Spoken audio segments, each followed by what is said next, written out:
Oh my goodness. I love the image of letting the truth just wash over us, because that is what we do when we do visioning, which is what we're doing this month. Thank you, Krista and Tom.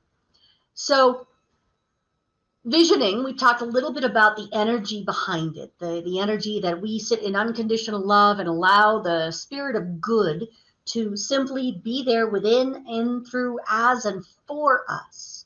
And as we allow that to wash over us and wash through us out into the world, one of the things that happens is that we learn through repeated practice what it feels like when we are in the flow, and what it feels like when what some people would call the ego has gotten out of check and is no longer doing its job and is trying to do everybody else's.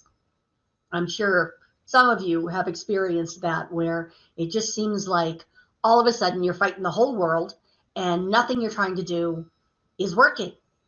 That's when you're not in the flow.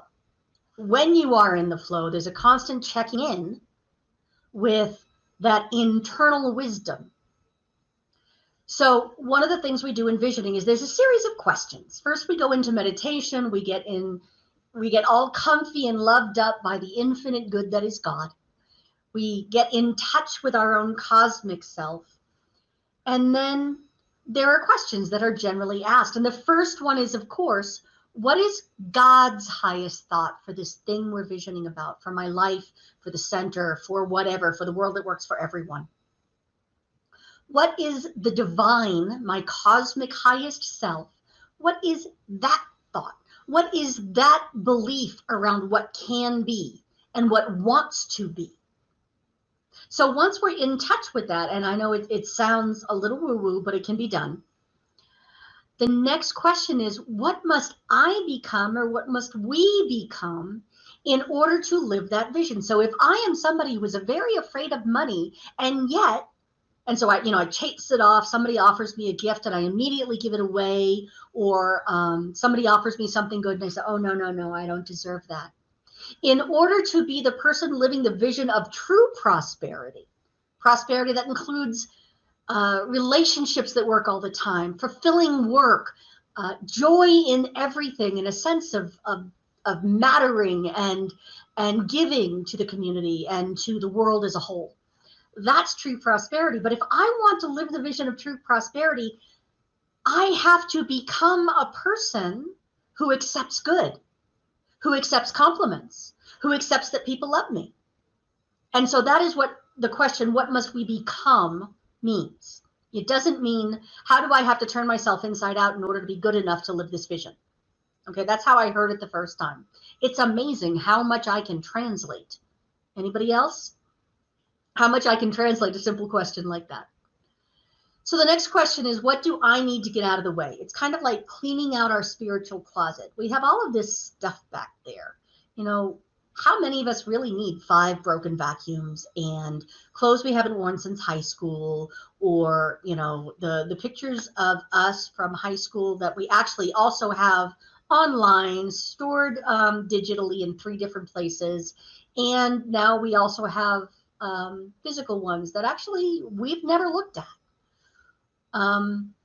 There are some books that were our undergrad textbooks that are no longer even accurate because we've learned more since some of us were in undergrad. Those things we can let go of. And in visioning, we do a version of that by looking at what are our habits, what are our thoughts, what are the ways we are in the world. Do I have a habit of declining gifts? Do I need to release the idea that I'm not worthy of good? Most of us do, at some level or another. Next, we say, what must I accept? Now that we've got all this great space in our spiritual closet, what wants to come in? What's been waiting to be put in there? What are the new thoughts and the new ideals and the new way of being in the world that I'm going to learn how to do in order to become a person who can live this vision? What must I accept in order to embrace the vision? And finally, we just do a quick check-in that says, what else is there to know at this time? Is there anything else, any little piece of information, any direction I should make the first step into that is part of the vision that maybe I missed in the beginning? Those are the questions of visioning. And on the outside, it looks like no big deal, right? It looks like I'm just going to have a session of basically sitting around and coming up with ideas. And that's why it's so important to start and end with the prayer and meditation part. And that's the part I'll be teaching in a prayer and meditation circle. Now, I'm willing to do the two different circles, Saturday morning and Monday night, if enough people sign up for it. And if you want to learn how to do this and learn to live in the flow so that life does get easier. Now, the challenging part of this process often is letting go of control. So that is the first thing we need to release. The idea that we have, that while we may have good ideas, they may not be God ideas. I am willing to believe that whatever came up with the duckbill platypus is more creative than my little self. I'm still trying to learn how to do, painting furniture. And yet God came up with giraffe necks. Think about that for a minute. If that's not working for you, look at your knees. Who does that stuff? How does knees know how to bend in that direction? Why do they look so funny when you really, really focus on them? So what do we need to release? We need to release the idea that we're more creative than God, and we need to release the idea of control. Now, I am willing to admit that in our culture, at least in American culture, maybe not in your culture, wherever you're watching this, surrender can sound like a dirty word. And yet what I'm asking you to do is surrender into your greatest self, your highest self. The self that doesn't know that there are rules of physics that can't be broken. Why? Because that's the self that created physics and will make new rules anytime it wants. So, thinking about what you need to release, Michael Bernard Beckwith, or Reverend Dr. Michael Bernard Beckwith of the Agape International Spiritual Center, communities, something like that, says that all spirituality is a process of release. Now, if you have any experience with Buddhism, this is exactly what it teaches. How to not be attached to the way, a certain way of things in the world, a certain way of being in the world. It's fascinating because we create suffering in our own lives when we say that those things that are eternally changing need to stop right now that I have it perfect. I used to joke that, by the time I get all my ducks in a row, by the end of the line, the rest of the line has disappeared. And so I went out and purposely bought those little bathtub ducks so that I could get my ducks in a row and they would stay there, because that was the only way it was ever going to happen. I get the world behaving itself and behaving how I think it should be, and then 2020 happens, or somebody has their own thought and doesn't fix their life the way I think it should be done. Luckily, I know better than to try and stay in that for too long. In Buddhism, that word of suffering, that all life is suffering, is is how we translate the first noble truth. It's not an awesome translation. It works. We get it. The word suffering might be better translated as cravings. All of those addictions we want to pretend we don't have, whether they are legal or illegal, whether they are to exercise, to controlling our food, to controlling our money. Often those cravings, or even addictions, you might call it, are our attempt to have control over the world outside because we feel out of control inside. And we're looking outside of us for our happiness rather than going within. In the Christian tradition, it says, "Seek ye first the kingdom of God and its righteousness, and all these things will be added unto you." If you can go within and be resting in that which is eternal, then the world can spin around you and it doesn't matter. You know that all of that stuff that's changing, it's going to change. That's just the nature of how things go. Here's a little problem. One, it's an addiction. We are built to try and make our world safe. And so we are addicted to trying to control the outside world. Cut yourself some slack. We can overcome this And yeah, it's got to take some work. Ernest Holmes said that the hardest job you will ever have is to control your own thinking, to control what you allow into your mind. I was reminded this week by one of my students that Emma Curtis Hopkins talks about guarding the gates of your mind. And she does it powerfully. I can't find the quotation.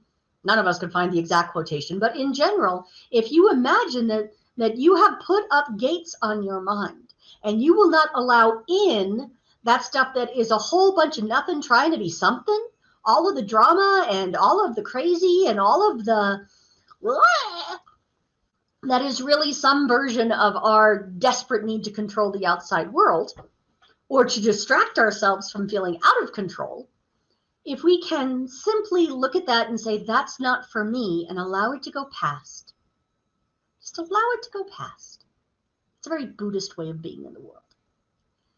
If we can do that, then it's much easier to hear the voice of the divine within us because we don't have all of the going on in our heads. Here is another challenge with that, besides the fact that it's an addictive process. The second is, that thing that you want, it's already within you. It's already right there. But as Ernest Holmes wrote in the Science of Mind magazine back in 1972, the only thing that stands between you and it are the accumulated thoughts, beliefs, and emotions of the centuries. But there's nothing that has been put there either by yourself or the race that has not been put there either by yourself or the race, and what has been put there can be removed.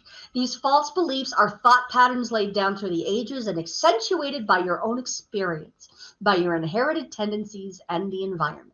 So those of you who think it's your mom and dad's fault, and they think it's their mom and dad's fault, and they think it's their mom and dad's fault, you're absolutely right. That is how we created race thought, or the race consciousness.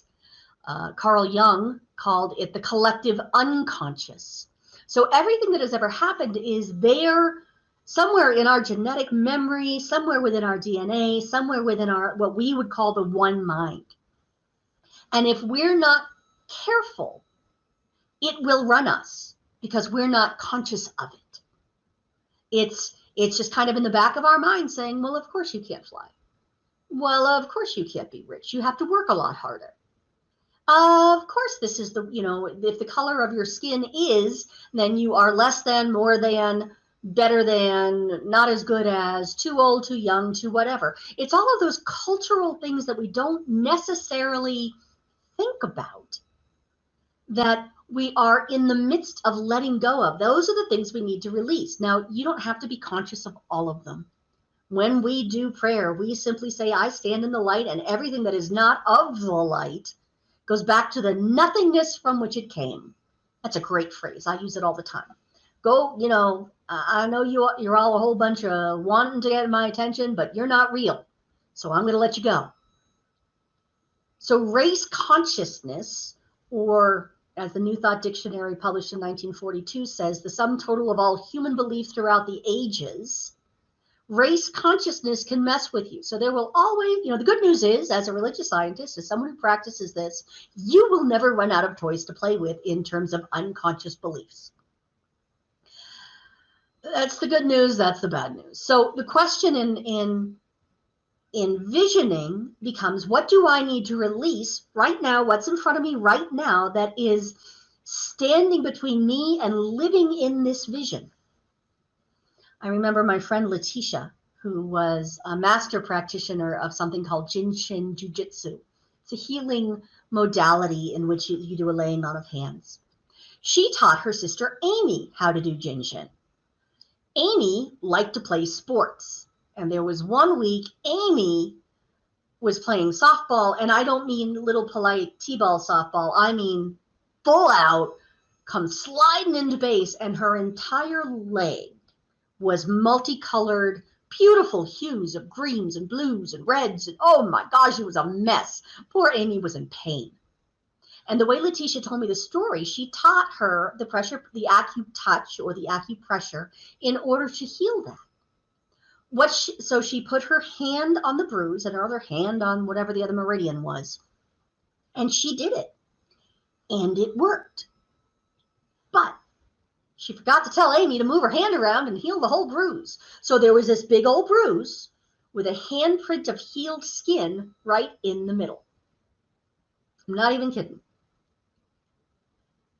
Part of what Amy figured out was she had a great story about sports. She had a great story about sliding into the base. And she wasn't willing to release that story.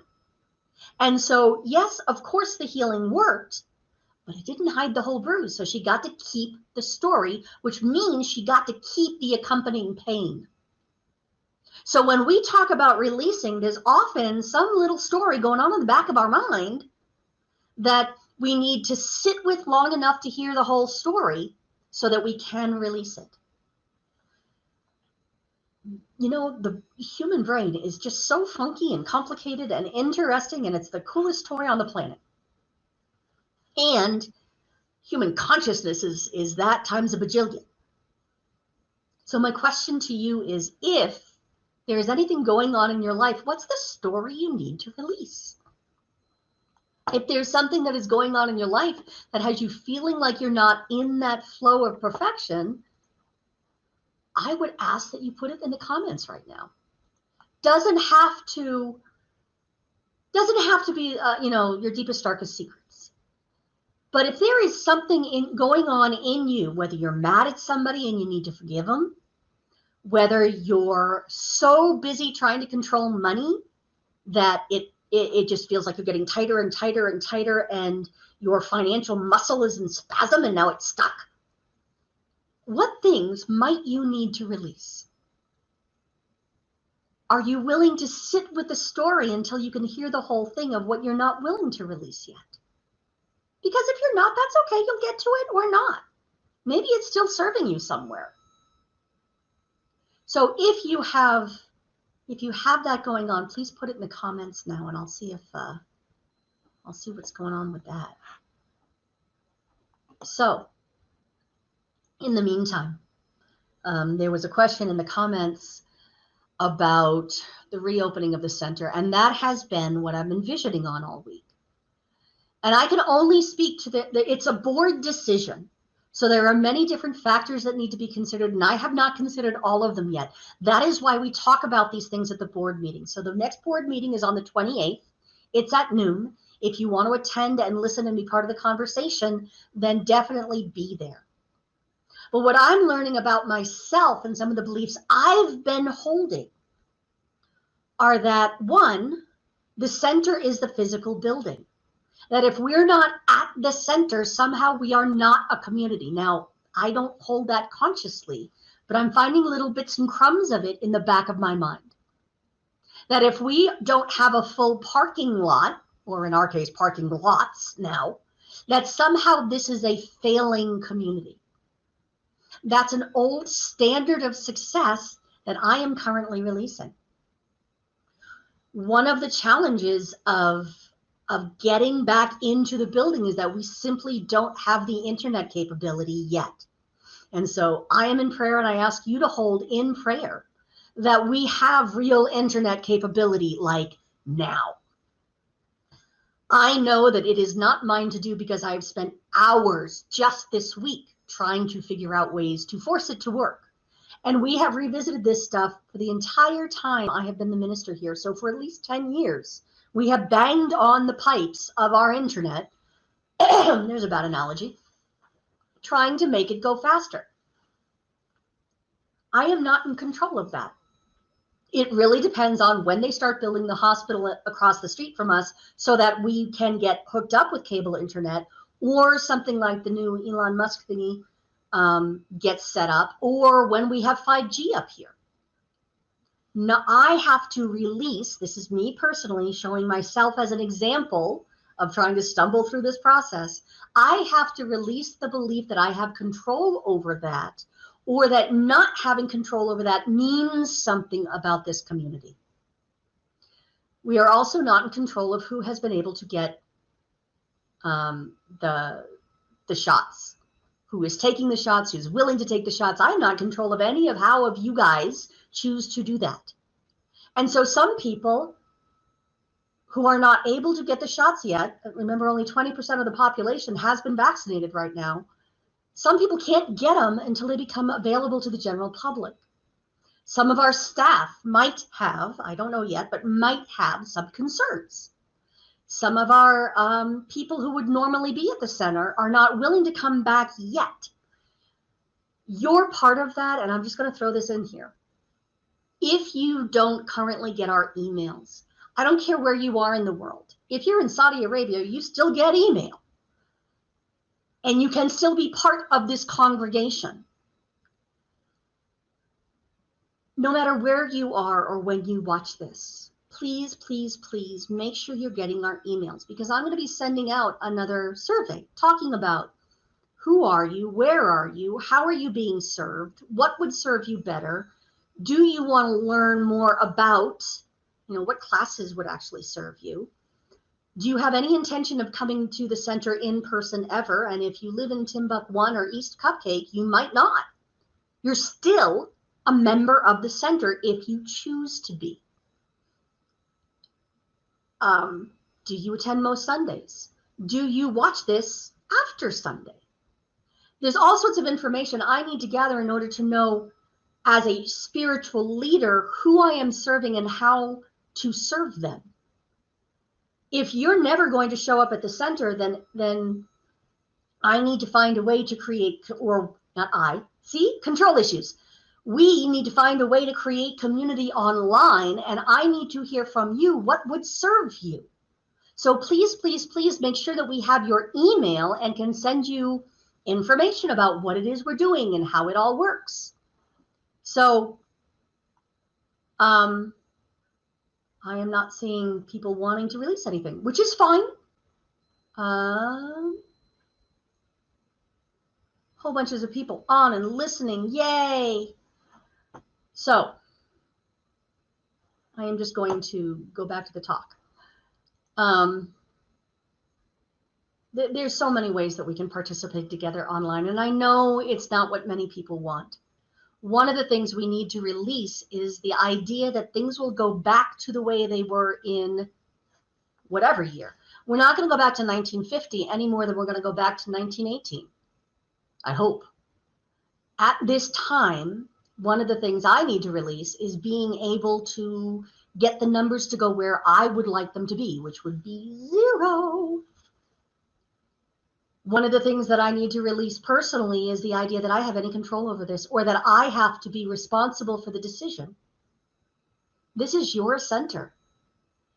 And one of the other ideas is that the minister is in charge of the center. Sorry, guys. Welcome to the 21st century. This is your center. If you are a voting member here or not, if you consider this your spiritual home, this is your center.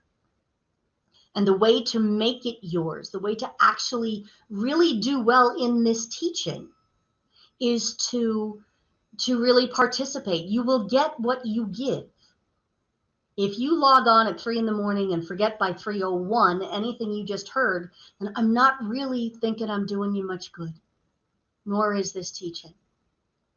But if you log on anytime you want to and start using these principles that are taught here, if you become involved with people here at whatever level you're comfortable, whether it's one of the circles we do, and by circles I mean a group of people who get together and talk real conversation, or you take a class and learn how to pray in such a way that it really does work for you, or how to think critically about your relationship with the divine, however you want to do it, that is entirely up to you. What I am calling forth now, what I am claiming as my vision, is a fully active congregation, only a small part of which actually lives in Arizona. I am calling in people from all over the world who want to understand how magnificent their souls are and how powerful they are, and how they can use these tools to make the world that works for everyone, to make the world a better place for everyone, no matter what they look like, no matter their gender identity, no matter their language, no matter how it works. You'll get a bigger taste of that vision next week. But in this moment, I'm calling forth all of us to release the idea that our voice somehow doesn't matter, and to accept in its place the idea that we are speaking with the word of truth. The very voice of God is speaking through each and every one of us to create this community, the city on the hill, the shining city that happens in so many different forms. And so we're going to go to prayer right here and now, calling forth that truth. And so whatever prayer looks like for you, I ask you to settle yourself mentally and physically into that state. Close your eyes, sit up straight, take a deep breath, whatever works for you. Or just, put down your coffee. It's up to you. Because in this moment, the divine is. The infinite spirit of life is fully present. It is right here, right now, in, through, and as all of us. It is expressing itself as all of us. It is every single cell in my body. It is the sentience in every sentient being that is now, ever will be, or ever has been. That infinite love that accepts all of itself as all of us, with our differences and similarities, with our blind spots and our beautiful souls, all of that is God, and all of that is here and now.